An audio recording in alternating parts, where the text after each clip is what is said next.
समझती हूँ कि इसमें कोई अतिशयोक्ति नहीं है कि 4 जून को जो रिजल्ट आएंगे वह प्रचंड बहुमत भारतीय जनता पार्टी की सरकार बनने जा रही है और आदरणीय प्रधानमंत्री तिबारा प्रधानमंत्री बनेंगे। जिस तरह से आदरणीय प्रधानमंत्री जी ने इस विजन के साथ काम किया है और नीतिगत तरीके से काम किया है कि सबका साथ सबका विकास, वह कहीं न कहीं सम्मान और सुरक्षा के रूप में पूरे मैं समझती हूँ भारतवर्ष में जहां जहां पे भारतीय जनता पार्टी की सरकारें रही हैं वहां उन्होंने काम किया। और मैं समझती हूँ क्योंकि मैं उत्तर प्रदेश से हूँ तो आदरणीय प्रधानमंत्री श्री नरेंद्र मोदी जी के विजन से योगी जी ने, यहाँ मुख्यमंत्री उत्तर प्रदेश ने समस्त रूप से जो है जनता को सम्मान और सुरक्षा दिलाने का काम किया है। और इसमें किसी भी तरीके की दो राय नहीं है कि जनता बिल्कुल समझ चुकी है कि भारतीय जनता पार्टी संविधान को बचाने का काम करती है, संविधान के पुरोधा के रूप में उभरी है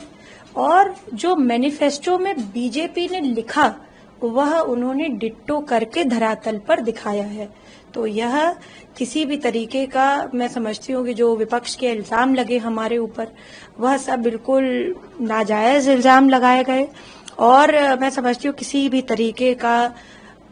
लिंग भेद, जाति भेद, धर्म भेद भारतीय जनता पार्टी ने न कभी किया है न आगे करेगी। हमारा जो नारा है और प्रधानमंत्री जी का जो विजन है सबका साथ सबका विकास, वह नरेंद्र मोदी जी आगे भी पूरा करेंगे। और आप देखिए कि 100 दिन आने वाले, उसमें 7 बैठकें प्रधानमंत्री जी ने पहले ही फिक्स कर दी हैं कि किन चीजों पर होगी। वह क्लाइमेटिक चेंजेस पर होंगी, पर्यावरण के ऊपर होंगी, क्योंकि हम और आप जब जिंदा रहेंगे, पर्यावरण का जब हमारे ऊपर कुप्रभाव नहीं पड़ेगा तभी होगा। तो उनके पास 2047 तक कैसा हमारा स्वर्णिम भारत हो उसका रोड मैप है। तो हम ऐसे व्यक्ति को ही चुन करके लाएं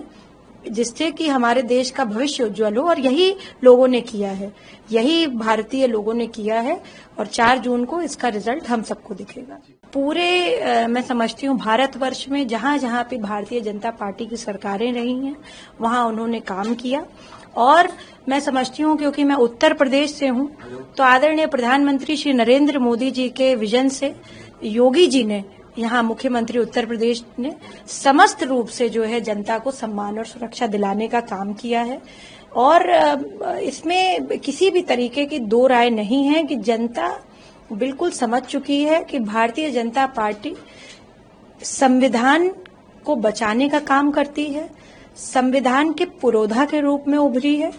और जो मैनिफेस्टो में बीजेपी ने लिखा वह उन्होंने डिट्टो करके धरातल पर दिखाया है। तो यह किसी भी तरीके का, मैं समझती हूँ कि जो विपक्ष के इल्जाम लगे हमारे ऊपर वह सब बिल्कुल नाजायज इल्जाम लगाए गए और मैं समझती हूँ किसी भी तरीके का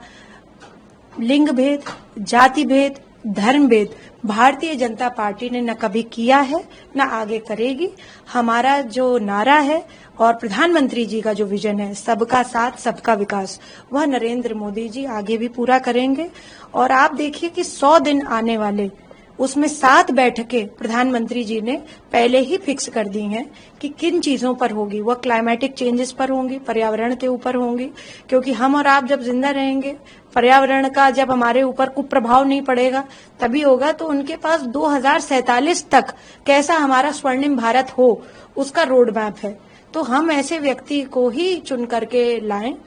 जिससे कि हमारे देश का भविष्य उज्जवल हो और यही लोगों ने किया है, यही भारतीय लोगों ने किया है और 4 जून को इसका रिजल्ट हम सबको दिखेगा।